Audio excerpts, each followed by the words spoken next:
And we're live. Hey, everybody. We have a great show for you today. This is one of our on panels from the ON-Conn. This is so exciting. We're going to be talking about the relationship between writers and the artists, something a lot of people have a lot of questions for. We'll send out the link so you guys can ask us questions in just a second. First, I want to introduce our amazing panelists. We'll go in reverse order of how you came in. Let's welcome in Austin. Hey, guys. How we doing? So I'm Austin Janowski. I am a professional comic book artist since 1994. Both writer and artist, mostly some inker. So yeah, glad to be here. And then we have the one, the only, the dreaded dinosaur creator, Eric Hodson. Greetings, fellow humans. Yeah, I'm Eric Hodson, Dreaded Dinosaur. Check out my webcomic on Webtoon, Dreaded Dinosaur Man. And yeah, erichodson.com for all of the crazy art that I draw. And of course, we have Luke Stone with us today. Happy Wednesday, everybody. I'm Luke Stone. You can find me on LukeStoneStudios.com. Find me at Twitter at Luke Stone Studio or on Facebook at Luke Stone Studios. I'm the writer and the artist behind a book called Hybrids, the Sons of Gods. And so hopefully you will check that out at some point. All right, guys, I want to get right into it. You're all artists. You're both all writers, so it's a great panel. You guys are going to do an amazing job today. But I have one question. How do you want to be approached as an artist by a writer? Because I think that's a lot. That's the beginning. That's the pickup line for a writer to the artist. You know, if you don't do it right, it could hurt the relationship. So what's the proper way to approach you guys? And whoever wants to take it first can go for it.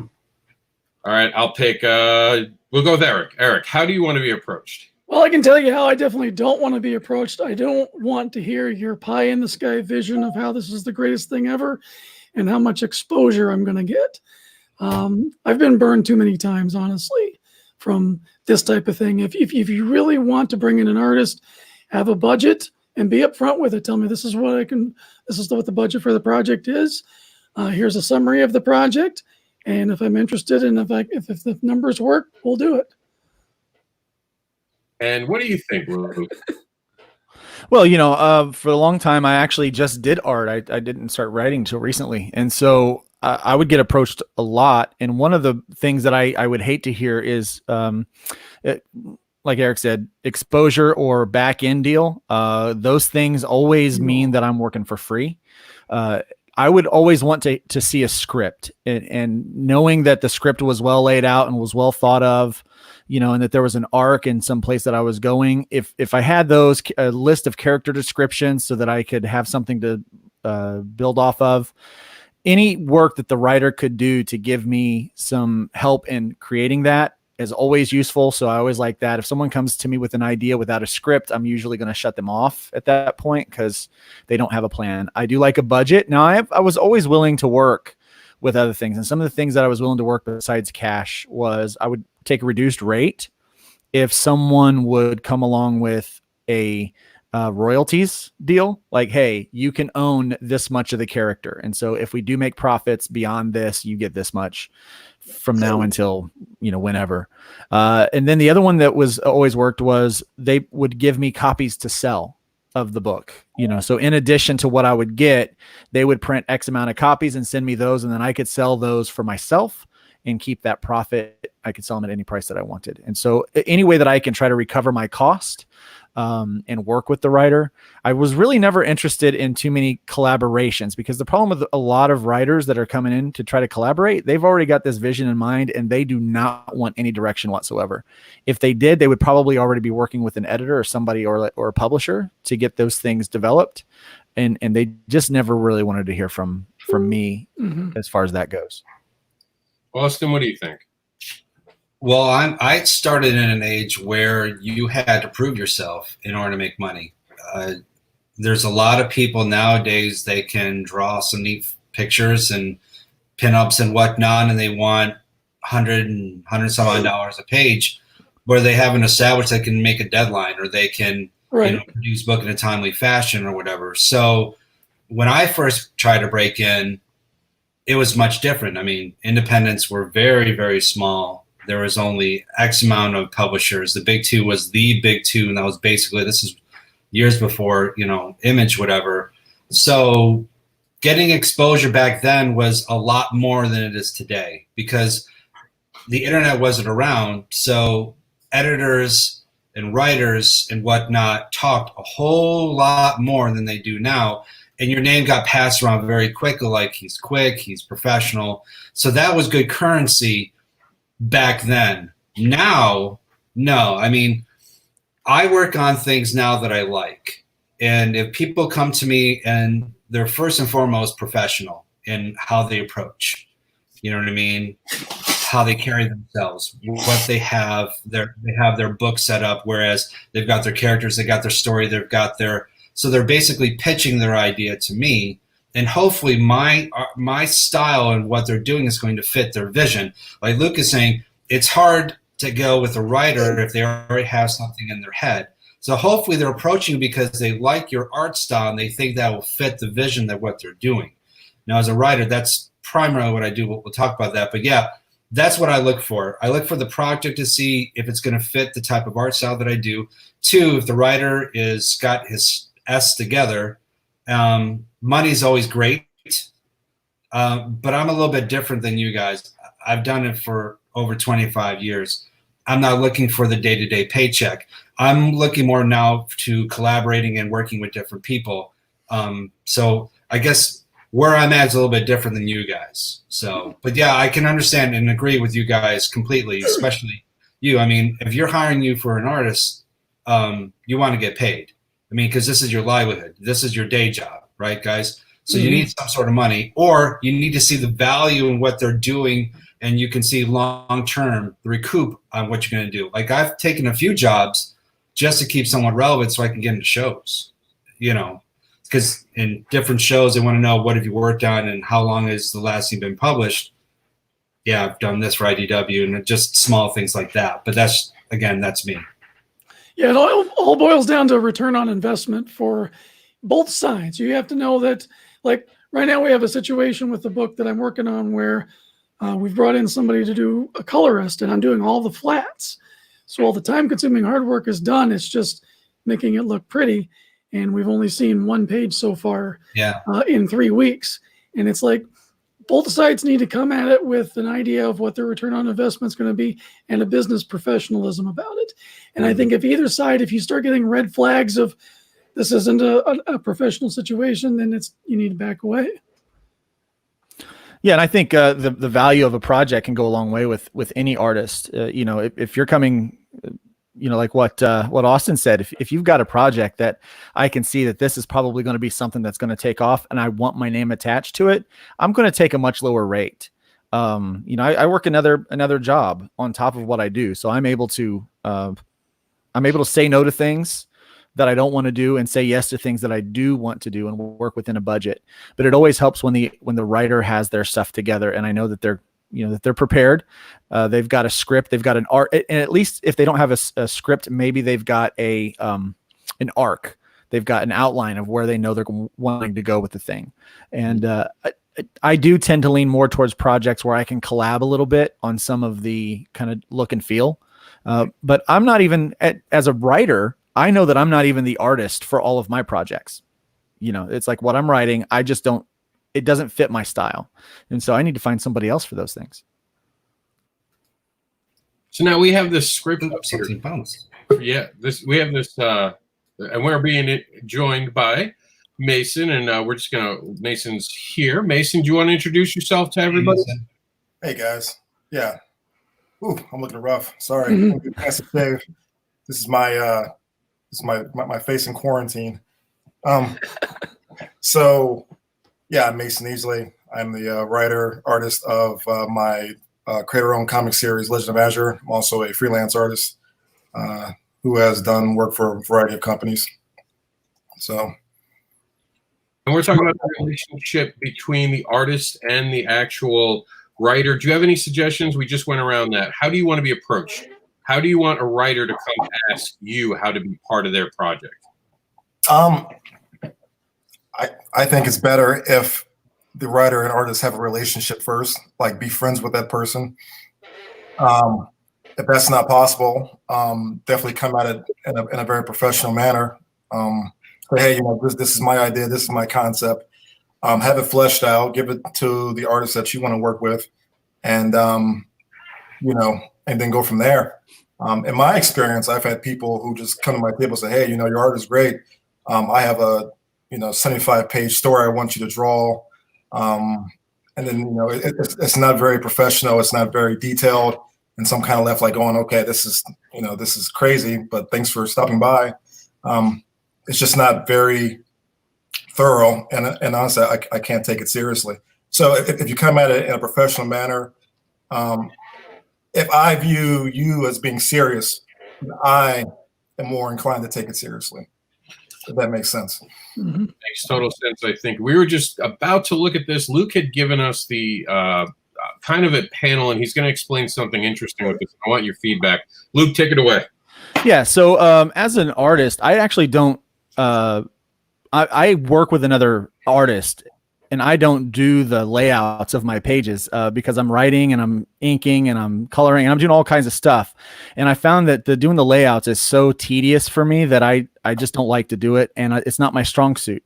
So I'll work with one or two other artists that can do layouts. And so I've gotten to the point where I start writing my scripts, but I don't like, as an artist, I would get scripts where the writer would keep me in the dark on certain things. Like I wouldn't know like what's happening.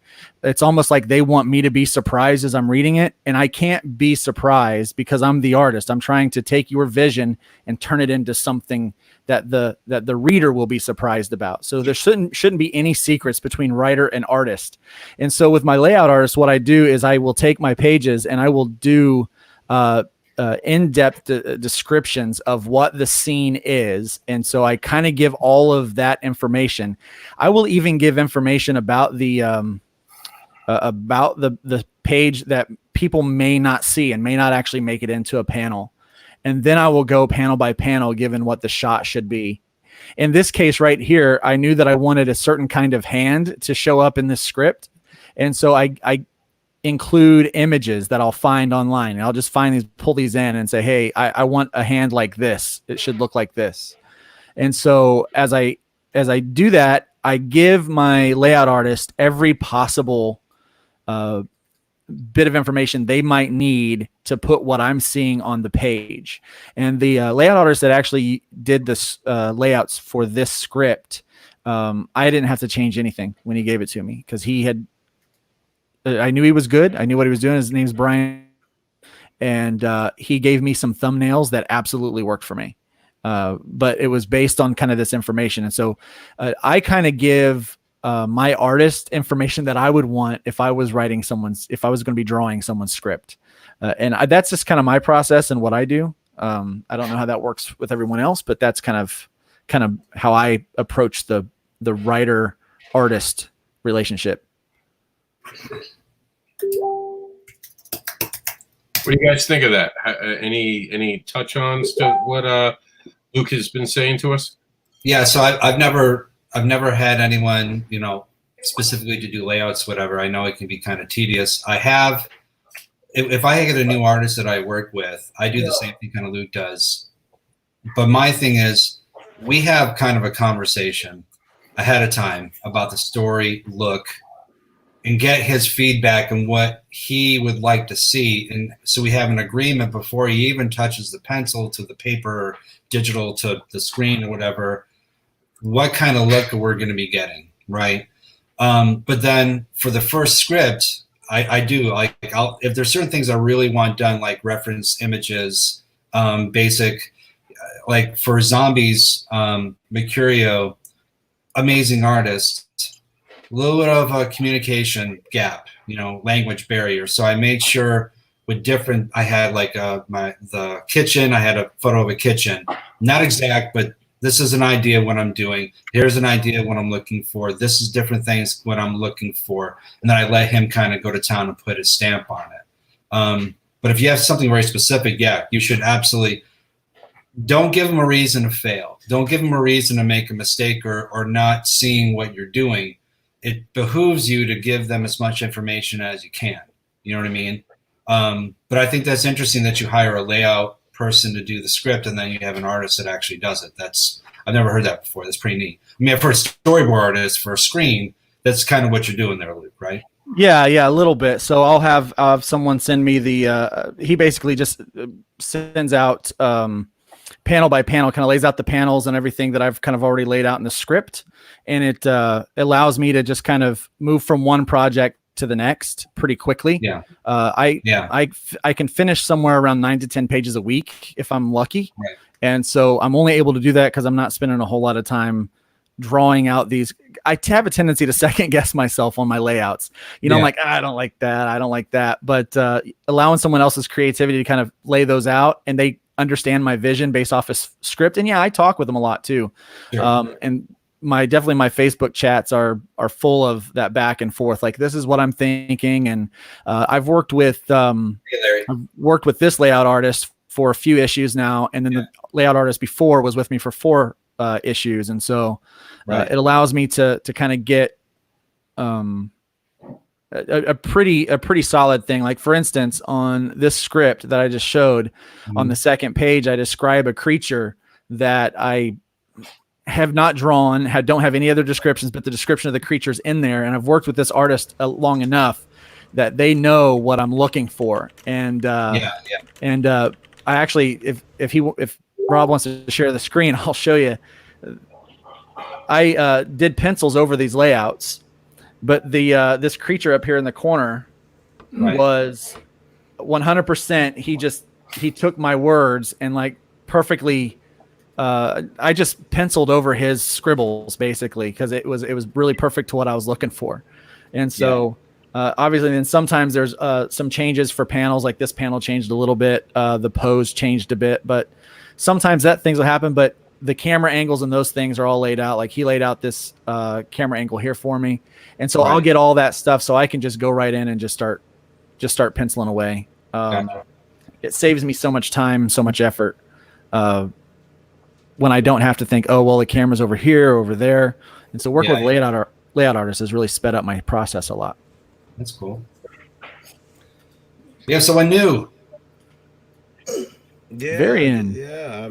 I heard you guys use the word professional, so I had to come in here and ruin that. I had to come in here, and I didn't like all that talk about professionalism. So Larry Patrick Hayden said, I always use photos in my scripts. Invaluable tool. Do you guys, as actual artists, do you want someone showing you what they're thinking? Because I've used them too. So would you guys like that? We'll go around the round table now that we have a good thing here. We'll start with Varian. By the way, when I go to you, Varian, tell people who you are. Hello, everybody. I'm Varian Grant, co-owner of Last Call Comics. Been so for the last 8 years, but I started making comics way back in 2008. I founded IndieVolt Media LLC. Find that at indievolt.com. IndieVolt Radio on Google and on Google Android and iOS, and IndieVolt TV on the Roku. That's who I am. I just like comics because I can't do anything else, right? All right. So what do you think about that? What we're talking about right now with the writer-artist relationship? Any? Do you want the photos from the writer? Do you want them to show you visually what they're thinking, or do you want kind of free reign? That type of stuff. I think any information you can give me is helpful. It makes it a lot less, worrisome for me later on. And I spend 3-4 hours drawing this perfect little panel I think is great, and then you say that's nothing like the character that I wanted. If you're gonna give me free reign, let me know. But understand, when you tell an artist design what you want, you're gonna get that. You can't then at that point say, oh, that's not what I wanted. I mean, people do, but they shouldn't. What do you think, Mason? Do you want reference photos? Let me get that banner out of there. Oh yeah, absolutely. That way, one of the worst things that can happen to an artist when they're doing a comic page is that you finish the page, the panel looks amazing, and then your editor or writer, whoever, comes back and says, hey, you know what? I need you to change these details, change that. So it then give you like a photo, a reference, anything that's helpful that can make that process a lot more smooth. So yeah, I'm all for photos, reference, be as detailed and meticulous as possible when you're giving me the script. What do you think, Austin? Oh yeah, I'm stupid. yeah, help me. Give me as much info as you can, man. I don't want to make a mistake. I'm nervous as it is. I want to make sure everyone's happy. So the more information you give me it's always better to have more than less. You know what I mean? Yep. This way the expectations are good on both sides. So I asked them, I'm like, hey, anything specific you wanna tell me or show me or whatever for everything to get up and going. So this way, because once you get, as an artist, you get in a flow, you get in a groove, right? You're feeling good, you're doing good stuff, and then you start getting feedback, and it's not what they want. You're like, well, hold on, you guys said X, Y, and Z. You're like, oh, I'm sorry, we actually meant A, B, and C. You're like, okay, so this is wasting time and money. So again, professionalism, right? You want to be professional, treat it professionally. Give me the information that I need. So yes, please, more the merrier. And of course, we have Eric. Eric, what do you think? I know you've been doing the Piper books, so that was a little easier for you. Had Piper. Well, easier in the sense that I already knew the subject matter I was dealing with. Script-wise, I had to bring in somebody to break everything down in panels because the initial script was pretty much written like a novel or a movie play. Nothing was broken down by scene or by panel. And that takes up a lot of time trying to sit down and figure that out. So actually I had somebody do the breakdowns in the script for me, which sped up a lot. I think bottom line though, speaking to anybody who's a writer who has a script in their hands and they want to hire somebody as an artist, the less guesswork we have, the more time we have to draw. And time is money. So especially if you're wanting to get a project done, have as many decisions made as possible.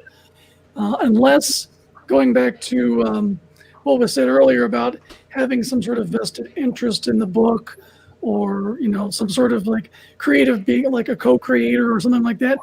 Those are the only scenarios where I would want the freedom to just go crazy, do what you want.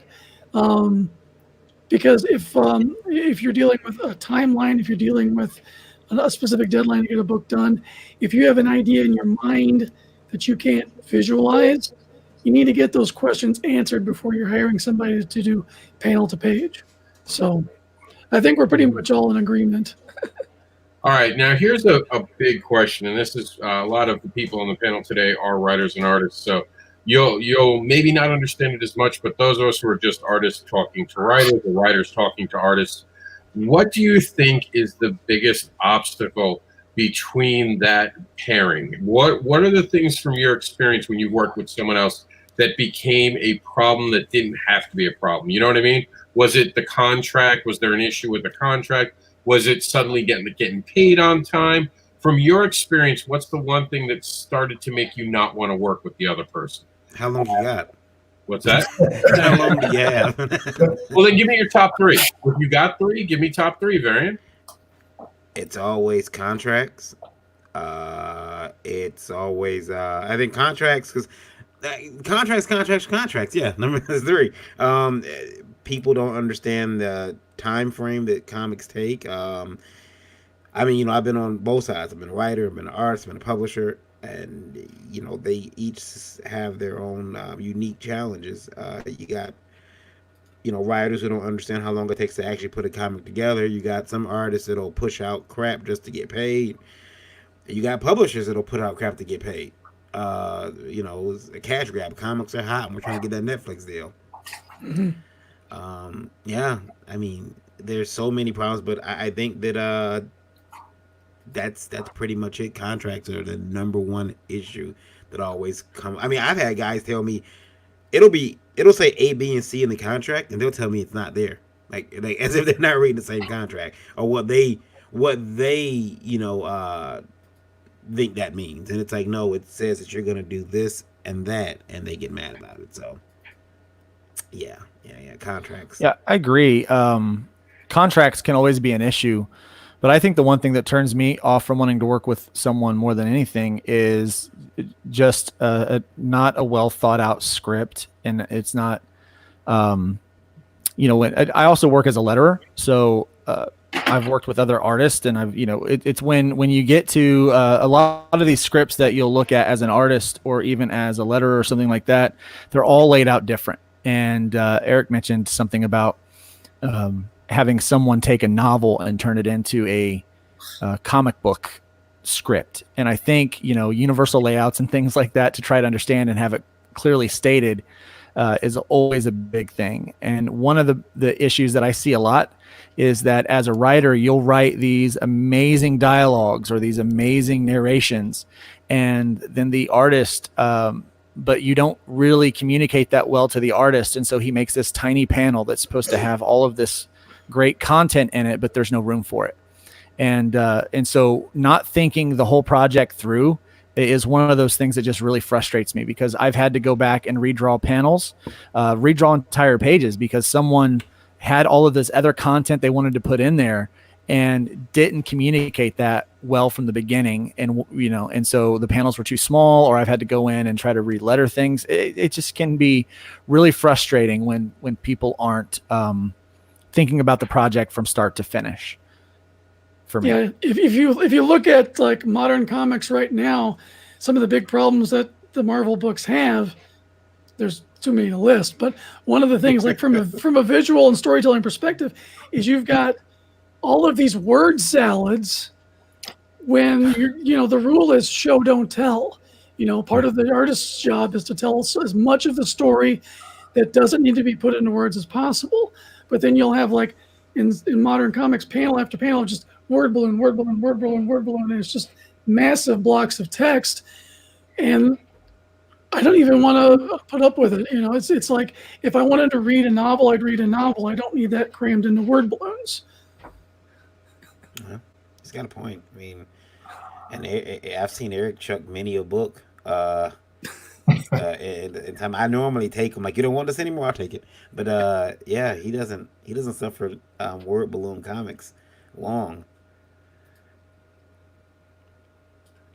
Mason, what do you think? What's an obstacle getting in the way between writers and artists right now?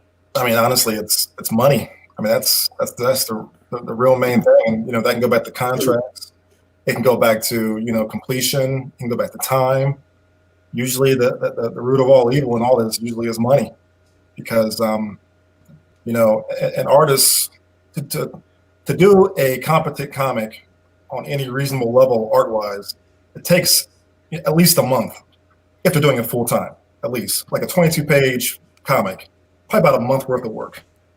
So for an artist who has to commit to do that, that's a month worth of possible income that they have to put aside in order to do the comic. So if you have someone who's doing like various freelance assignments, let's say you have a guy who does conventions, who has freelance gigs, who has things on other, you know, like maybe eBay sell or something like that, and then you put a comic book assignment on top of that. Well, if the money's not there in the comic assignment, that guy's going to push the comic assignment aside to get the freelance work done in order to keep the lights on. Yeah, that makes sense. Yeah.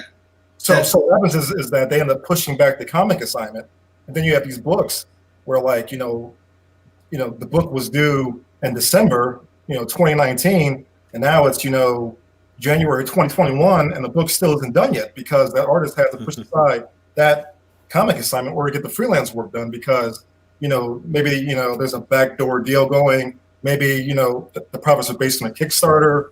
Maybe, they got, a deal saying, hey, you finish the comic, you get copies of the comic, you sell them at shows, et cetera, et cetera, et cetera. That's the main thing that causes these issues is the money situation. And, I brought this up on your page many times, Rob, where I talk about, the artist market. If you have an artist whose situation is that, okay, I can go to a show and, I can make $50 doing sketches of Batman's head. And then you got a writer come to him and say, hey, listen, I got no money for this comic assignment. I'll pay you $25 for a comic page. The artist probably isn't going to take that job. This isn't. Because they can make more money doing the easier job. Sequential art is probably the hardest art to do in the comics field. It's difficult, and not everybody can do it. So it's just that's the main separation line. It always comes back down to the money, unfortunately. So, does anyone else have anything else to say about this? Yeah, I absolutely do. Go ahead. So, I think with me, and money is a big thing, is realistic expectations That too. between everyone. Mhm. That's a good point. So and I understand, but this goes to the professionalism aspect of it. If you decide you're going to do a book and you know it doesn't pay that much, That's right. you tell them ahead of time, I can do this, but just know I've got paid work that I can make more money on. I have to pay the bills. If you're good with that, we can set up a timeline. We can maybe get something done. If everything is broken from the very beginning before contracts are signed or anything, then it's a non-issue about money. There's an understanding, right? But the problem is that you have writers and artists. Some of them have more self-worth than their quality of art shows. And you have writers who have more self-worth in their projects than they think that it's worth also. Yeah. So you need to have that too. But the professionalism is basically this. If you say you're going to do something and you have a time frame to do it, I don't care how much freelance work, I don't care how much convention work that you have, you do it. Because if you don't, people are going to start saying he's great, but he does this and pushes yourself off instead.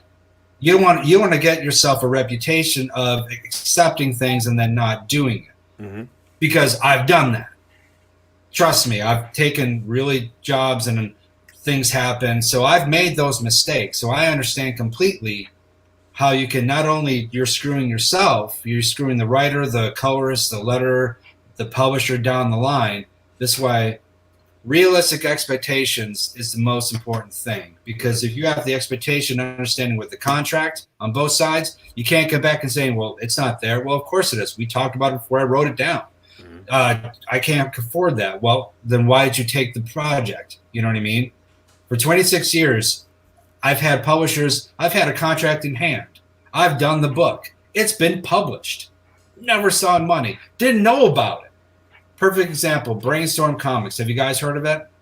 Vampirotica? Uh-huh. Way back when. Yeah. Way back. Yeah. Right. The name of the comics house, man, not the brand. Right. So Right. back in the early 90s, big comic book, very, semi-porn, whatever, and I'm embarrassed to have worked on it. But I got signed, I got 50 a page, I'm getting books and art and the whole 9 yards, and I did all the work, ghost, nothing. This is before the internet, can't find anyone. 4 years later, I'm in Atlanta at a show, and guy brings me Vampirotica anime, #1, and there's my artwork in it. And I'm like, whoa, wait, what? Oh, yeah, it's been out for like a year. Wow. My money. What's going on? So I contacted, no, this, blah, I don't understand. We went out of business and my mom's died, whatever. So realistic expectations, that's the biggest thing. This way, everyone's on the same page and no one gets butthurt. And one thing, I guess I got to add to this now. When you are working with a company and an artist and a publisher, I had a gentleman ask me to actually buy his His IP? buy his IP. Yeah. And then not just that, but to then pay him per script, because he wanted to be the only person to work on the project. I laughed at him. That was funny, because I was like, I'm not gonna. That's not how that works. But then he got in his feelings. We'll say it that way. And Rob, you're probably going to walk away from full screen for this one, because you're going to want to capture everyone's facial expressions. He then got in his feelings and decided to write me a letter saying, hey man, I'm just not emotionally into writing right now. Keep in mind, I've got tons of his books ready to sell. I'm just going to cancel the project. And by the way, I found out somebody else actually owns the rights to my book, so don't sell them anymore. Guy, Yeah. Oh my gosh. Excuse me, you. And the minute the courts open back up, I'll see your broke ass back in there. Then that's what we're gonna do. I hope that you can transition your wife's bridge card into cash to pay me back. Because contracts. I'm sorry, I've been drinking. Go ahead. He's still drinking. Still drinking. Yeah. Yeah. So. Yeah. Lola says she's gonna take it away. So. Let me ask you guys. Anyone else have anything on next? We do have a question I was sent in my messenger. It's actually a pretty good question. Anyone else want to say anything about that? All right, cool. So here's a question. Do you think artists should be allowed to ask for more money if a Kickstarter goes viral and suddenly makes more than anticipated? Can an artist renegotiate and expect some more? Let's say an artist, and to be fair, let's say an artist did not start. We'll start here. Will be a fair judgment on this. Let's say an artist didn't do their top dollar. Let's say you took a deal to be part of this Kickstarter. So you're supposed to be getting back end too. Let's say that you signed on for more than just, because a work for hire would be a work for hire, and I don't want to touch that right now. I want to actually say, what if you guys did take that pay break? And what if you did put your work into it? And you did it on the side, in between all the work, and you worked your ass off. You did a great project. Do you deserve more money now? Do you deserve your honest pay rate? Your page rate, I should say, sorry, page rate for that book, considering how much they made on Kickstarter? I think that goes back to what Austin said earlier. Set those expectations ahead of time. But if you don't set the expectation for that, if you're like, hey, this is how much it's going to cost, and they get rich off of it, then they got rich off of it and you didn't. You didn't set that expectation. Set the expectation from the beginning that, hey, I'm going to give you a cut, and I know you're going to go to Kickstarter with this. If the Kickstarter does well, then I want more cut because I'm giving you a discount. Yeah, you absolutely have to bring that to the table beforehand, especially in this day and age. Nobody in this business is absent-minded of how Indiegogo or Kickstarter works. So if you've got to make sure that's well known and documented, because honestly, there's no like unwritten law out there that just says just because you're butthurt about something, the rules change, or you can go back and have a do-over for your decision making. That's right. You just have to eat those poor decisions and learn from them so you don't make them the next time. Yeah, but now on the flip side of that, though, let's say that that artist wants to. So let's say your book goes viral, and it's because of that artist's amazing artwork. I mean, and it goes viral, blows up, and the artist's like, hey man, it's blowing up. Maybe I can get a bit more out of beyond what we agreed upon. And you say, well, no, sorry, so that artist can walk away from that. And now, the book that's blowing up mainly because of the artwork, you might have to find a new artist now. And that may cause the book that's popular now to lose some popularity. Sure. And these are like ongoing discussions you can constantly be having too. I see one of the users said that, sometimes if a creator is nice, they'll drop a bonus. Exactly. I typically will drop bonuses to my creative team for doing a good job and getting things done ahead of schedule. Yeah. And so, so I do that all the time. And I think in that case, in a situation like that, where it's like, clearly the artist is what's bringing some attraction to this project, then, I'm willing to give a bonus to them for, hey, thanks for the hard work. Cause I want to keep them around and I want to keep them happy for not just this project, but for the next project. Because typically when I work on a script, it's not a short-term project. It's not like 1 or 2 issues and I'm done, or even 3. Like this book I'm working on now, it was a 5-issue arc for the first arc. And there's going to be 2 more arcs that are 5 issues each. And so I know I'm looking long-term to tell the story I want to tell. And I want to keep my team in place. And so most of the cases, you're going to find people that are the people that you're going to deal with that aren't going to do that aren't going to pay you anyway. Right. They're going to find a way to screw you.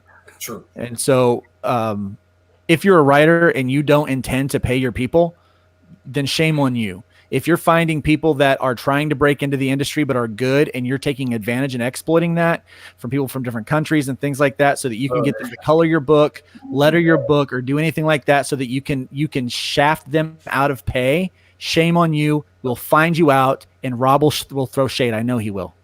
Listen. Let's not bring up Marcel Dupree tonight, okay? I'm having a good day. Hey, I wasn't talking about him. I was talking about somebody else. So. Oh, all right. So I'll play devil's advocate here. So you have a Kickstarter and it's gone viral, and the artist is obviously, normal thinking would be you want to make this artist happy because you want your next Kickstarter to do well, so you're going to take care of this artist long term. Now, Kickstarter, time, money, paid them ahead, whatever, it does nothing, and you get whatever. Does that mean you get your money back? Right? You got your time, energy, whatever, you paid people. Do you wait to relaunch? Do you see what I mean? I know it's stupid, you're investing in their time. They've done the work. They need to get paid. And on your end, maybe you didn't do what you're supposed to do well enough. Maybe whatever. And for the viral thing, who knows? Maybe it was a fluke. Maybe next time it won't be that way. Who are you going to take that chance? Yeah. If there's a windfall and you're being blessed with all this viral money, whatever, then you make sure that you have the foundation set, because it will go out that I'm like, not only did this guy pay me, but he took care of me afterwards, because or whatever, he's the guy you want to work with. Again, your reputation. That's the biggest thing. So yes, you're paying more and you're losing less, but I think of it more as an investment than payment, as far as I'm concerned. Right. Now, I will bring up this point. I, as a creator who's only a writer here and the guy who's run a Kickstarter, I don't want a viral campaign. And that's because more money, more problems. Yeah. And I understand that. And I understand that very deeply. I'll take problems. But here's the problem. Some of them come with a real big problem with international shipping. And I've seen a lot of viral campaigns that look on paper like they've just made an amazing amount of money, go into debt for $10,000 trying to ship it overseas. So like I said, sometimes from my point of view, I would love to pay my artists more. Absolutely would love to write bonus checks. I would love that day to be so viral. I would love to make Cyberfrog my version and get the kind of money he's pulling to be able to write checks. But then you also got to realize that sometimes during a campaign, if you're not setting up to be a viral campaign, it's a very dangerous thing. Yes. Because that can catch you quick. Yep. Well, you know, I personally fund most of the projects that I do that like have my name on it as writer, and so I understand the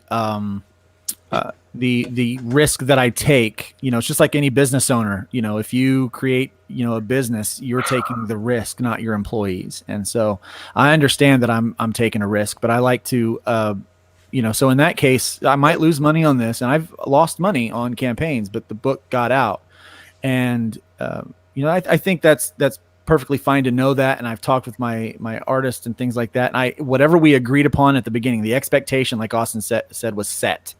Like, this is the expectation. This is what I'm going to do. And I said, if this goes well, then I'll see what else I can do, what else I can throw your way. And many times I've been able to do that. And I keep them around. In fact, I've got a colorist that keeps his rate really, really low for me because he knows he's getting a lot of work and he knows he'll get extra.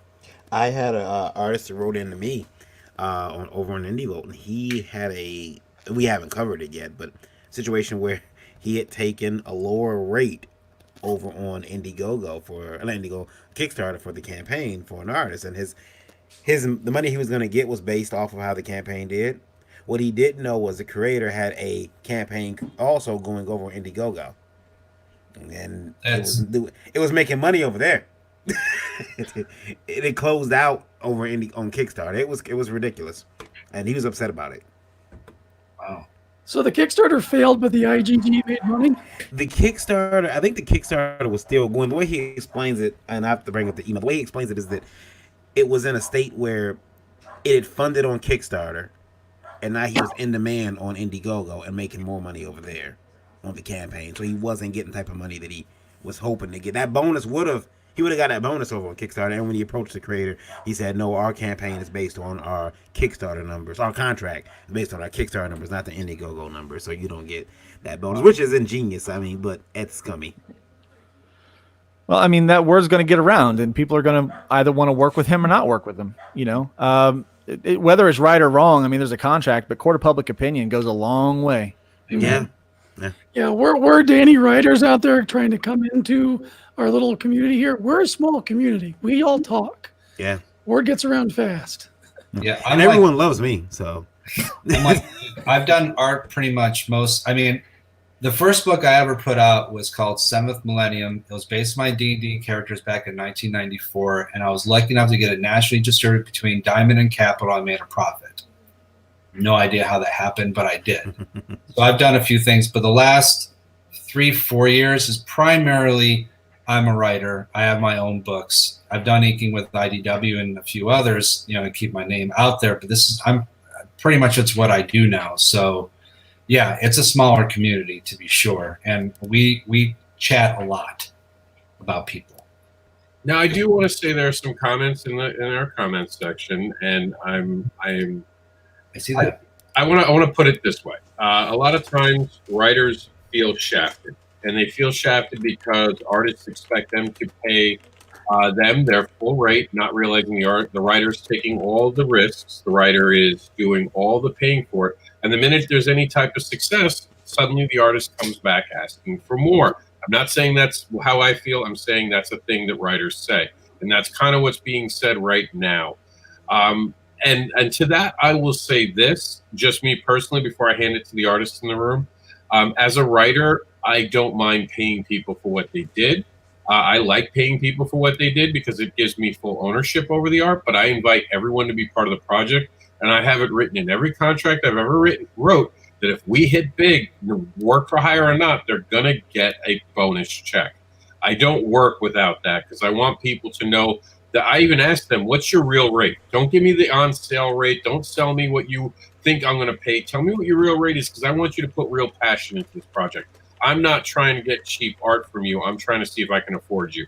Let's be honest. So that's me. I'm going to pass it on to you. Do you think writers have a right to be kind of angry? Because even someone had asked, well, should we get a refund if a project doesn't go good? No, because at that point, you're in charge. If the project didn't go good, that was your fault. You ran the project. I don't complain to my artists if I don't make a lot of money on Kickstarter.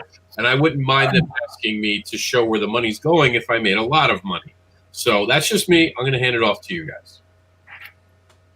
Whoever wants to start, Mason. Go. Of course it's me. Of course. Well, I saw you nodding, so you were showing the most interest in this. Well, obviously, if things fall apart, you can't expect to get the money back from your creative team. That's just ridiculous.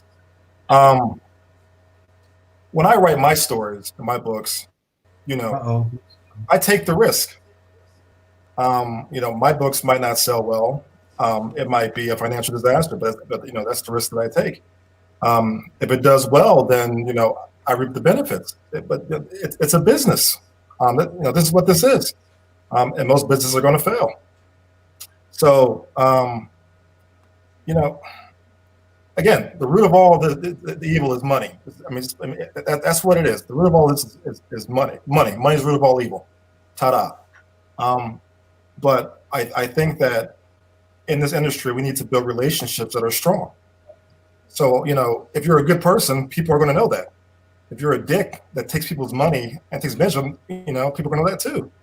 So if you have a Kickstarter that blows up, let's say it's like hundreds of thousands of dollars and you make tons of money, you probably should, divvy some of that out to your creative team who helped you get to that point.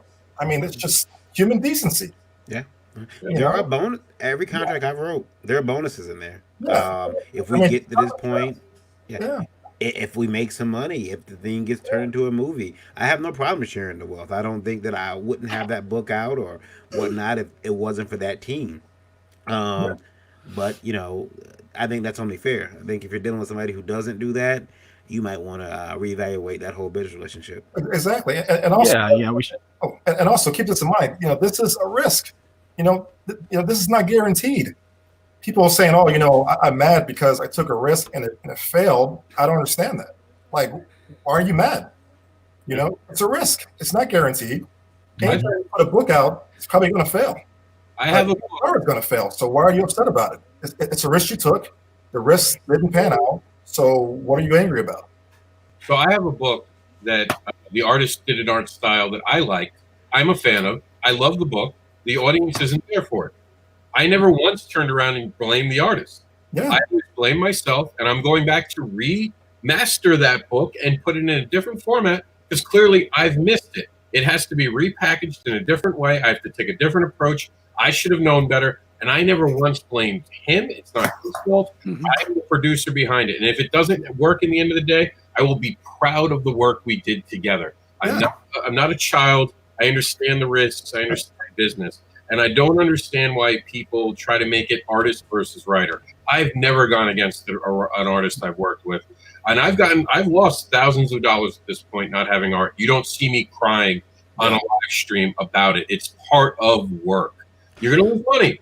That's it. But one day when you're making a lot of money, you're not going to be thinking about the money you lost. And if you keep focusing on the money you lost, it's like dating. You can't put your shit on your ex on someone new you're dating. Damn it if I don't try. I do have a question for everyone here, though, real quick, Rob. I don't mean to take over your show, but I do have a question. I had a I took over though. I had a let's put the IndieVolt logo right about there. Well, your mic's in view, so yeah. You see it? There it is. Okay. No, the question is yeah. The question is I had the first first publishing company I started years ago. I did have different people come in with their creator-owned books, and they wanted to publish, and they would actually hire the artists that I had, on staff. And one of the artists got hired by a guy, and the guy set a page rate of like $55 a page. He didn't have much, and the artist took the job. And I said I'm working on the book, and I, inquired as to how it was going, and he told me, he says, "Yeah, it's going okay, man. I'm like on page 4 right now. I'm not doing my best. He only gave me $55 a page." And yeah, see, Rob, you're missing the good reactions. You're missing the good reaction. And he said that I'm not doing my best. And then he turned around. The same artist turned around, and the book he did for me asked me not to put it out because he wasn't proud of the artwork he had done. When I've got it, halfway, I've got it lettered and going to the printer already. So how do you guys feel about that? Are you able as an artist to, I know we can, but do you feel it's ethical to scale down your ability based on the rate you're getting? No. Only if the expectation is there. Like, hey, you can only pay $20 a page, so I'm going to give you, this is the amount of detail I can put in. Keep in mind your name's because it's going to have to be based on how many hours I can put towards it. And as long as you set that expectation, but I try to work on everything with the same amount of intensity, because I want anything that goes out for people to see that I've put on there, that I've done my best work. And my best work may not be as great as somebody else's work right now, but hopefully it gets there. So I always want to put out my best work. And I don't think that just because you didn't get what you wanted from it, I mean, that's all about expectation. Put out your work, put out your best work. So when I was trying to break into comic books, my day job was in advertising, and I was lucky enough to work for Disney in creative marketing. So my creative director sat me down the first day, and we were going over a few things. And he says, "I want you to start on this, like a little small ad." And I'm thinking, "Well, you don't trust me? You hired me. I'm working for Disney." He's like, "Work on this and get it done." So burned it out, didn't do a great job, small, want something bigger. He's like, "Is this your best work?" And I go, "It's good." He's like, "No, it is good, but this is your best work." I go, "No." He's like, "Then why'd you give it to me?" I said, "Well, because, it's small, and I'm sure something bigger, so I got something bigger going on." He's like, "If you want to be successful, anything you touch, whether it's the tiniest little thing or it's the biggest campaign known to man, you give 100% and you put your best work in, because it's going to show across the board. Quality shows across the board. So if someone picks up anything you're working on and they can see the quality across the board, you know that you're legit and you're going to be working 100% on your project. They're going to hire you quicker. You're going to be more in demand than the other person's like, "Well, he's only paying me this much, so I'm going to give this much put into it." That's why a lot of these artists don't make it or don't make it. The person that gets the most work is the good artist that can make deadlines and his quality is the same every single issue. The guys that can do really great artwork but can't make a deadline are not really working, or they go to covers. And people that I'm talking about, because they don't have that deadline. Yep. It's all about your reputation. I'm telling you. You put the time in, you make sure your money's good, you put the quality out there, people will see it and they will know that that's what you're going to do. Luke's right on the money. Put yourself out there, and if the quality is better than what it is, it's because you're improving. As an artist, as a creator, you're improving your artwork, not because he paid me more, so I'm doing more. It's because you've evolved as a creative person and you're doing better. Yeah. Money shouldn't come into it. Again, if you're not good with 55, don't take the job. Period. You know what I mean? Yep. Wait for something else that you'll be comfortable with, because it's only fair on both ends. Yeah. Austin hit it around the head. I don't understand anyone who would do something like that, like take a lower paying job and then put out lower quality artwork, because the artwork that you're putting out, that's your name out there. That's your brand. And if you're putting out garbage just because someone's paying you less, it's only going to hurt you in the long run. So I don't. Yeah, that's all bad, in my opinion. Yeah, I don't want anyone to say, well, he used to be good. Yeah, exactly. It's like this book was great and this book was used to be good. Just because I half-stepped it because I didn't like the pay I was going to get. Imagine that's the year you get nominated for an Eisner for art, and that book comes out later. Yeah, and you're like, no, I mean, I'm going to do what I'm going to do, but yeah, like I said, with the payment, if they can't, it's like, okay, well, if you've got time restraints, then we're going to do less detail. If you've got money restraints, we're going to do less detail, but we're still going to try to put out the same quality. But here's the thing. I try to do everything the exact same. So it's like, hey, here's my price. This is how I draw. Well, can you do more of this? It's like, have you seen my art? No, this is what I do. This is Luke. So there's my stuff. If you like that, then we'll do the one this thing you in the don't book. want. The one thing you don't want when you finally put out your product is somebody to pick it up and go, oh man, nice cover. Ugh. Yeah.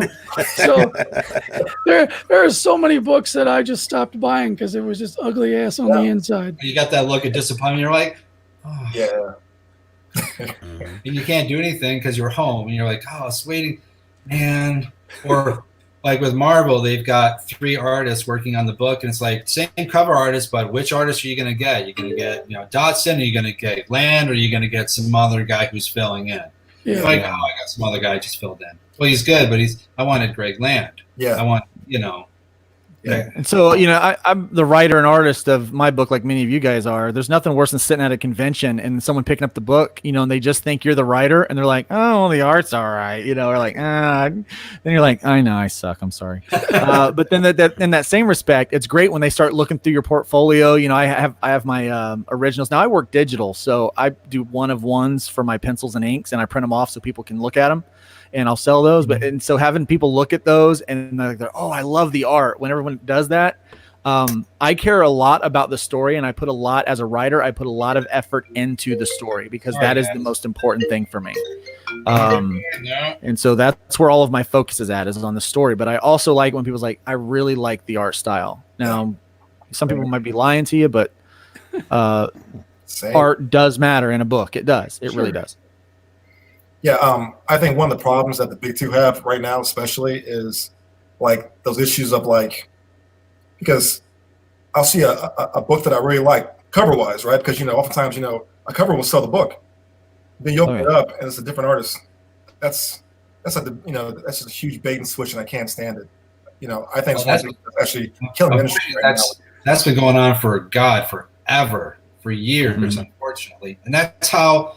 Well, back in the day, in the 90s, you could only afford a really good cover artist, and the rest of your money was, for the indie guys, and you put out your book. So if you could get a really good cover artist, that would help make sales. That's their justification for back then. But yeah, now it's just across the board. Well, for me, my big thing when I was growing up was X-Men under Jim Lee. Yeah. And I would go to the shop, I would get, and I look at the shelf. I see that brand new Jim Lee comic. Jim Lee cover's on there. It looks amazing. And I know when I buy that book, it's going to be Jim Lee inside it too. So it was just like, just the entire experience to me is now pretty much gone in mainstream comics. And in my opinion, that's what's really hurting the industry now is that kind of stuff. And I will tell you why. Because back before 2000s, Marvel and DC had the writer bullpen, artist bullpen in-house. And what they did was they had 3 or so months ahead of time. You had 4 months to do artwork. You were 3 books ahead of time. Writer-artists had 12-month contracts minimum. So you wanted that art team. You wanted that writer-artist team for longevity because that's what people like. That's how they sold all these books. Now with Disney and everything, bought the books, they want the IPs, put on new storylines to check the IPs for future films.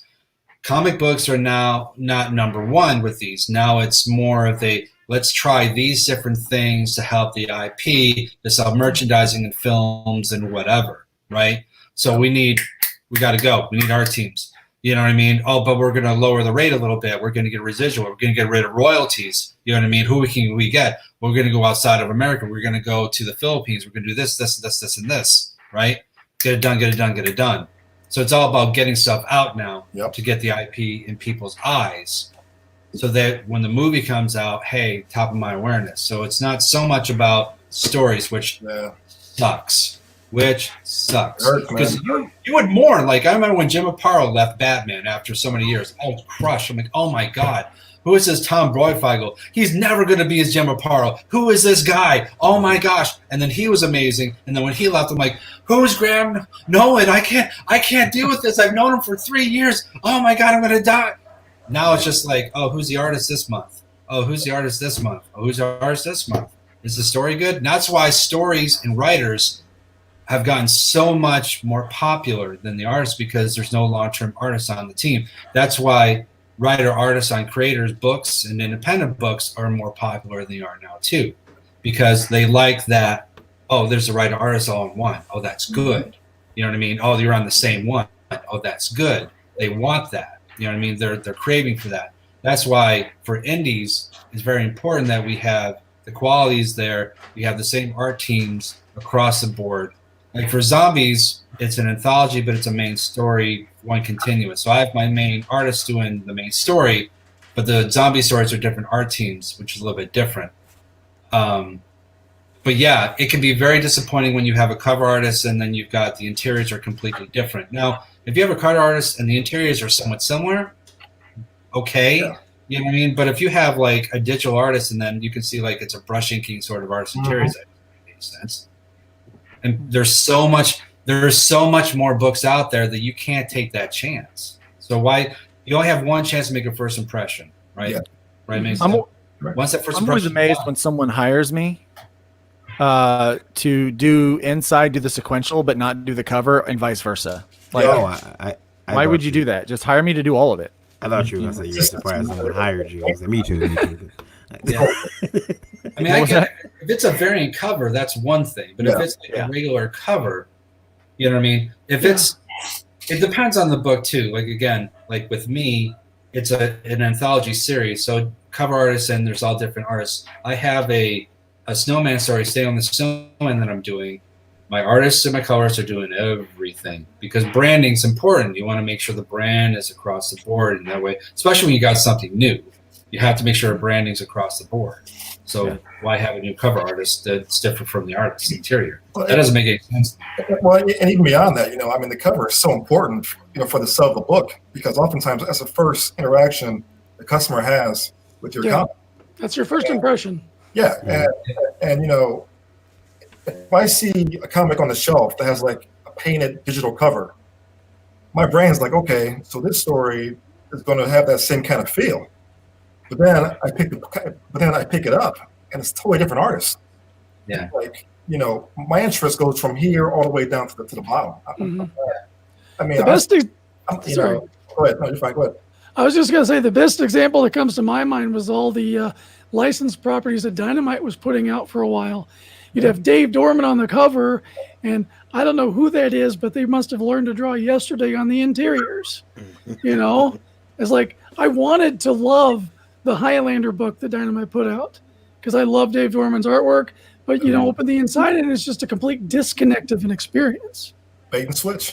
Well, let me ask you guys a question because you're bringing up a really interesting point and kind of skirting it. So we're just going to jump right into it. What do you guys think about the dirty secret of the hidden artists being brought onto these mainstream books to come in and fill in panels to not be the consistent art? Do you think that's bad? Because a lot of times, for those who don't know at home, what happens is they actually house out doing backgrounds, doing different aspects of the panels to kind of make the artists go faster. And a lot of people feel like this is cheap. I don't like it because the company doesn't get credit for it. Those artists aren't getting credited in the pages. So I'm against it for that reason. But what do you guys think? So for me, I've done a lot of that for Marvel and whatever. But I've been lucky enough to get my name in the book for the most part. That's the first thing I asked was, that's great. Can I get credit? Because that's first and foremost. For me, credit is the most important thing. It's a necessary evil. It's been done for years. It's a necessary evil, especially because, again, back then you had all this cushion to get a book done. You don't have that now. Yeah. And a writer will give it to a penciler. Pencil might not like his page rate. He might not work as fast. He might work on something else. Like we were talking about, now he's blown the deadline. Now it goes to an inker like me. Hey, we got 24 pages. You got to get it done in 3 days. Oh my God. Well, I can't do all that myself, so I got to get people to do background inks. Do they get credit? No, they don't. But you get some money. Yep. Well, okay, I guess that's good. You get in front of the editor maybe down the road, and it slides on. Unfortunately, it's a necessary evil. It would be good if they get credit because they should. Assistants should get credit. Anyone who's touched the book should get credit, period. Whether it's an editor, assistant, you filled in blacks. I don't care. You know what I mean? Make up something funny in the credits. Anyone who's touched a book should get credit, period. And it doesn't happen. And it means it's something small, but it means so much to so many people because for a lot of them, they might not be good enough to get on their own book, but they might be good enough to help someone get a book done. And and all they want is to see their name in a damn book. You know what I mean? Yeah, I certainly don't have a problem with I'm with you. I don't have a problem with the background artists and things like that, as long as they get credit. I'm a big fan of Silvestri's art, and a lot of times, like when he was working on Hulk, the new Hulk, I call it the new Hulk run. It's not new anymore, but when he was working on that, he worked with a number of different artists, and he would go in and add his touches. You know, like it definitely would look like his work, but there were background artists, and there was people that penciled all the other pages, and all he did was come in and draw Hulk on everything, and so it's like they did everything else. And it looked great, but to their credit, everybody that worked on those books had their name in the credits. It was ridiculous how many people were on there, but they all got credit for it. And I agree. I think if you do something on a book, you should definitely get credits for it. But I don't have a problem with other people coming in and working on that stuff. I just wonder how that would work out in the case of, say we all work on a comic together, and Eric does a character in the background, a little, it's a little small character that next month writer Rob decides to turn to a main character, and now the character is super successful, and a year later, everyone wants that character has his own book, movie coming out, toy line, video game, and all of us have worked on that book. And we legitimately can't remember who did that panel or who inked that panel because we're all listed as assistant inkers. And I want to want my cut anyway because I'm a horrible person. So, like, how do you handle that with all those assistants on there? You don't. There's never a clean cut with that. 'Cause once you guys are all working together, Will Eisner went through this his career because they worked so close together. And there's especially if you're in a studio sitting, there's no way to see who influenced who and who has rights to what without a contract. So kids, write a contract early so everyone's clear on it, that or copyright. If I copyrighted the image and I'm the character and I came up with it first, I get to do no matter what I want with it as a writer. And if you guys draw it before you go to a contract, and if I use that same outfit, that same look, you have rights to it now permanently, because I'm taking from what you did and I'm still using it. So you're technically the creator of that look. Unless I go in and change the absolute look of the character, you will always be a co-creator of that character. That's why Deadpool, as long as he's drawn like Deadpool, will be Rob Liefeld's. Yeah, it really does all come down to contracts, doesn't it? Yeah. Well, contracts, you live and die on contracts. If you don't know that, you're in the wrong business. Austin, what did you say? I was going to say, wasn't Robin somebody else who created? He was like co-creator, wasn't he? Yeah, I think so. Yeah. Fabian was the co-creator.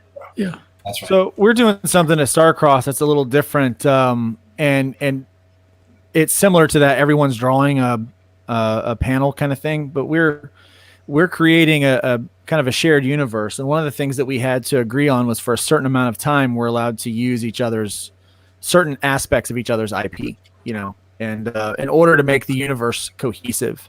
That way, whatever happens in my book connects to whatever happens in this other guy's book and this other guy's book, and it all kind of works together in a harmonious storytelling kind of platform.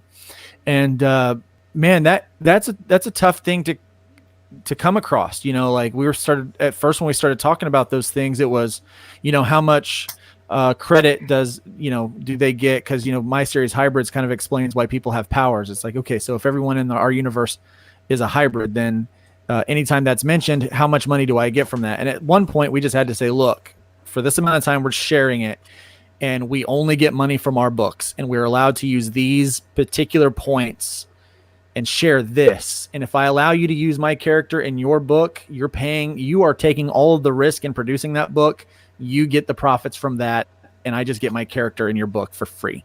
And then kind of vice versa. And so we had to kind of work out some things like that. But that group that we started out with was much larger than what it is now. Since we've kind of set those guidelines, it's gotten smaller, but it's a group of writers that are working together to kind of make that happen. And to get back to kind of like what the panel was about, the relationship between writer and artist. Sometimes you have to work that out with your artist as well. If they're going to do your concept creations and you've got an idea in your head, but they might have another creative take or spin on it, and they add something that you didn't think about, you might think about that. There's a book out right now that I own 50% of, like 2 of the characters. But quite honestly, unless that is made a movie, I'm not going to go knock on the guy's door. I was just happy to lend my hand to it, to be honest. Well, with zombies, what I do is with the main story, you have the basic outline of what I'm looking for story-wise. And then people will pitch me ideas, and then I'll come back and like, well, maybe not this. How about if we do this, this, and this? Let's do a story on that. Great idea. They write the story. In my mind, they own the story. That's their story. It's in my universe. So when we make a film, when we make a series claiming it, they are going to get X amount of dollars for that story that would be in the series itself. And then we just move on from there. That's the whole thing. Now, I do say with these writers, I say, give me 2 years with the story. Let me see what else we can publish with it. But after that, if you want to do a standalone and do your own, feel free. You guys can publish and do your own thing. Just give me credit that it came from my book. That's all I ask for. But that's a little bit different than some people, you know what I mean? Mm-hmm. Than actual characters and sharing characters and whatnot. But there are some people that are like, I thought of the word "the" in your title, so I own half your book. And that doesn't really work that way. But some people are just that's kind of how they are. Just have, again, realistic expectations, man. Just set those expectations up at the very beginning. And remember, like Mason said, money brings out the devil. It's so wrong. And it's true. Like, your mom will screw you over for the right amount of money. It's the root of all evil, Rob. I'm telling you, it's the root of all evil. And especially this, I've seen best friends go down in flames over money. And not even like a lot of money. Yeah, a little bit. Just a little bit. It's crazy. It's all. And the truth is, when the conversation becomes about money, it always becomes about more money. That's right. Yeah. It's terrible. It's terrible. It's destructive, but unfortunately, we need it to survive. So it's a necessary portion of the entire thing. But man, it ruins a lot of stuff. Yeah. It really does. Yeah. As a writer, I want to pay my team, but ultimately, I want to make money off of what I'm creating. But it doesn't matter if I do, because first and foremost, I've decided I want to make a comic book. And people are like, well, why do you do floppies? Because I love floppies. I like to hold them. I like to smell them. I like to read them. I want floppies. It is more. I can hear somebody chuckling. I get that. Okay. But I can see the value. There's more value in making the trade paperback, and doing that.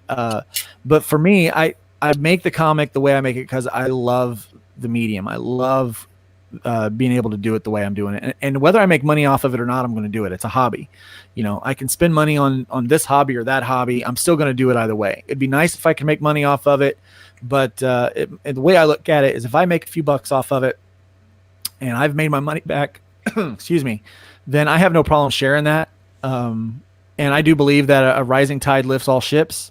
And so it's nice to help your creative team. If I can help boost them in any way, then it only makes my project better. If my penciler's gets better, then my book gets better. If I get better as a writer, then his work looks better.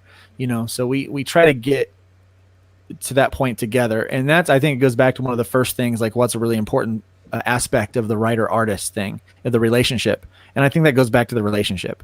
I think you need to have a relationship with that person, and it can't just be all business. There has to be some rapport with them. There has to be some shared excitement about the project. Because if it's just someone that's, and I do this with some colorists. I've worked with that with colorists and flatters that do flats for me.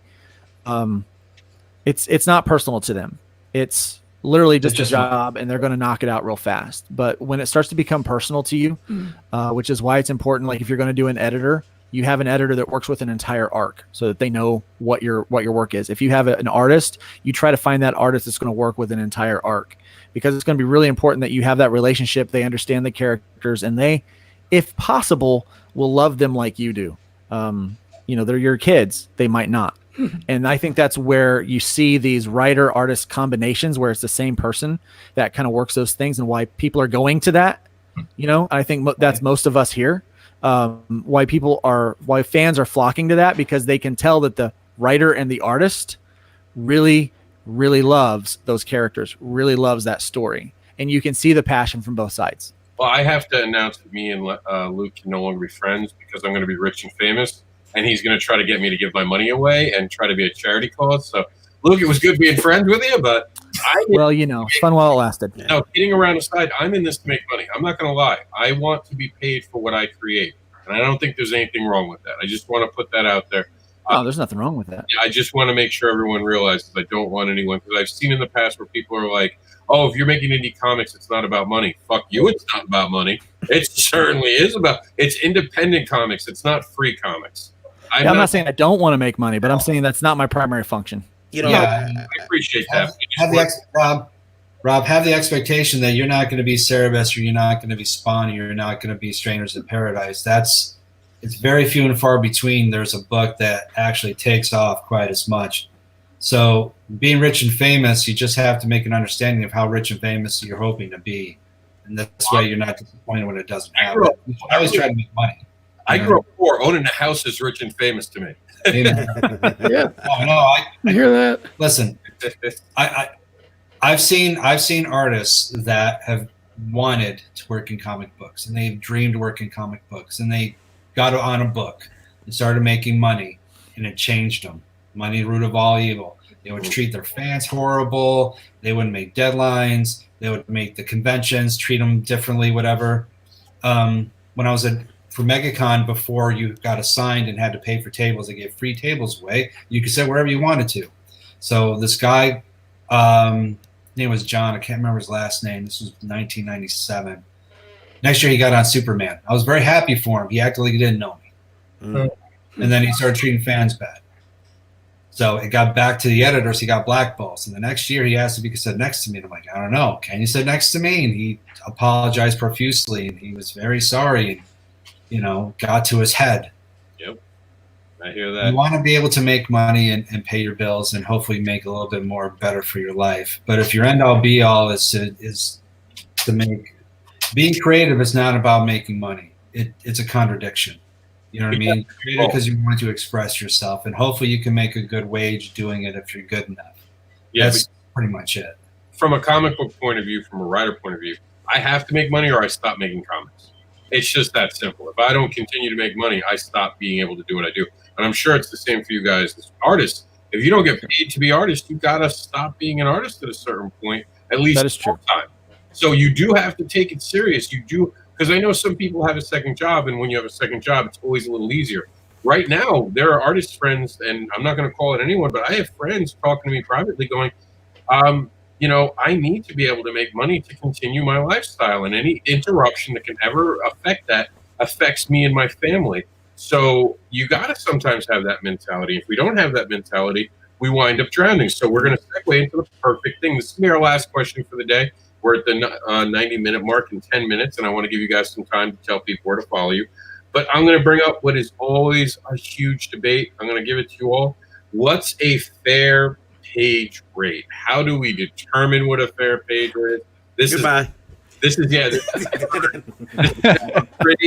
never a great conversation, but it's always the number one thing I'm asked to run. People ask me to run this every month in our debated thing. And I'm like, just go read the old debated thing that went on for 2 days and people yell at each other. So what do you guys think? What's a fair page rate? I look at it this way. I think of a page a day as basically being the basic goal for doing a comic. So think of it in terms of this is a job. How many hours are you spending on this page? What is your minimum you're willing to work for at an hourly rate? You know, I might come at you and say I need $150 a page, and they might say, "Oh, what? What are you talking about?" It's like, well, this is my job, and I need to make at least $15 an hour because I know this is going to be, you know, a 10-hour day that I'm working. That's the minimum. You know, if I wanted to, I could go be a barista again at Starbucks and make, you know, that type of thing. That's kind of like where my mind goes with the math. Again, you got to take into consideration there's other forms of return on investment. Like, is this a hot property? Is this going to be a big boost? I didn't start doing sketch cards because the money was so great. I did it because it's a great thing on my resume. So you always have to take those things into account when you're figuring out what your page rate is. I don't think there can be any one base rate because it's going to vary from project to project. I would expect more from Marvel and IDW as a page rate than I would from an independent. So again, this is part of having all of these conversations out front so there's never any surprises at the end. Else wants to jump on that grenade, huh? No one else wants to. Okay, well, all right. For me, my page rate is basically so basically, if I view it as I can make $100 from my 11x17 commission, then a sequential page is probably going to be around that rate as well. So, you know, maybe like, so I view it as how much can I make based on artwork of that size and difficulty. So, yeah, I mean, that's how I view it. Also, how much time is it going to take me to get that work done? You know, how much of the work am I going to miss doing this comic project? Mm-hmm. So, you know, a lot of different factors, but, you know, yeah, that's it's complex. And that's fair. I think we'll leave it at that. I think that's the perfect way to address that question that we were asked, because it is. Every artist, and I'll put it out here as a writer, I'll pay more for a better artist. I will. I don't care. I don't care what anyone says. If you're a great artist, I'm willing to pay more for your art than I am someone else. And I want you to tell me what you're worth. And sometimes when I see a really good artist try to go too low with me, I worry about that, to be honest with you. Why are they taking a job for this little amount? And then that starts to make me not want to work with them. So be honest about your page rate. Listen to these guys. It is a business. This is an industry. I know everyone, and Varian said this recently, and I agree with them. Everyone likes to throw out the word community. Community is where we go to the park to play softball together. That's what we do. This is an industry. This is where we do create things. If we don't get paid for creating them, we can't create them anymore. That's right. Don't add me. That's right. Yeah. You know, I do want to say goodbye, but I want to make sure everyone gets to say where they can be followed. You guys are such great wealth of information, and so many people are going to want to follow you. We'll start with Austin and go around in a broken U. So Austin, give it to us. Okay, yeah, I forgot to do that the first time. So Facebook, The Art of Austin Janowski, or just Austin Janowski. Instagram, same thing, Austin Janowski. If you want to check out my zombie book, it's on Facebook and on Instagram. Twitter is AJanowski2002. YouTube is Austin Janowski. Or if you just want to know anything, just Google my name. You can find out some neat stuff that I've done over the years. So, or just send a message or email. He legit said Google me. Yeah, you can follow me at Mason Easley, deviantart.com. It's my online gallery. I'm also on YouTube. I have a few speed paints on there that you can check out. Follow me on Facebook, Mason Easley, Facebook. Instagram, ME_Mason Easley at Instagram. My website, legendofazure.com. My webcomic series, you can follow it. Purchase comics if you like. And that's it. Check me out. I am looking. My name is Eric Hansen. I am at Dreaded Dinosaur on all the major social media platforms. Please check out Webtoon for the Dreaded Dinosaur Man. Follow me on Instagram. That's a great place to see my art, and that's where I'm the most active. My DMs are pretty much all open, so if you've got some work or a commission, hit me up. Oh, and you can also go to erichodson.com. My name is Luke Stone. You can find me at lukestonestudios.com, also on Twitter at Luke Stone Studio. If you find me on Facebook, it's going to be under Luke Stone Studios. I do have my current page rates available there, by the way. So if you're interested in that, I'm probably on the cheaper end from all of you guys. By either that's undervaluing myself or perfectly valuing myself. I'm also on YouTube. I do some things over there called the Comics Project, where I give some tips and tricks, and I'll do some fast paints, fast draws, and things like that. And that's going to be at youtube.com/TheLueDawg, LueDawg. I don't know why I made it a long time ago. That's just what it is. That's funny. Well, in regards to what Eric said, by the way, the UAW says I don't have to work for anything less than $25 an hour. Anyway, you can find me at Ken_V, KYD_V on Twitter, as well as lastcallcomics.com. WhenWeRiot.com is my personal website. I'm not a band, I promise. It just had a ring to it. And then IndieVolt.com. IndieVolt TV, IndieVolt Radio. If you have a Roku or a smartphone, you can download the radio app and check out some indie music, indie movies on IndieVolt TV, and of course, indie comics on IndieVolt.com. Yeah. I'd like to thank everyone who's been on the panel today. Such an amazing panel. So much to learn from today. This is definitely something you guys should share with your friends. This is brought to you by the Indie Advocates Network, IndieVolt Radio, and IndieVolt itself, and of course, the ON-Conn Network. Thank you all for tuning in. Thank you for being part of this today. I appreciate all of your time and all of you guys spending the day with me. And that's it. We're out of here. We'll see you at the next con.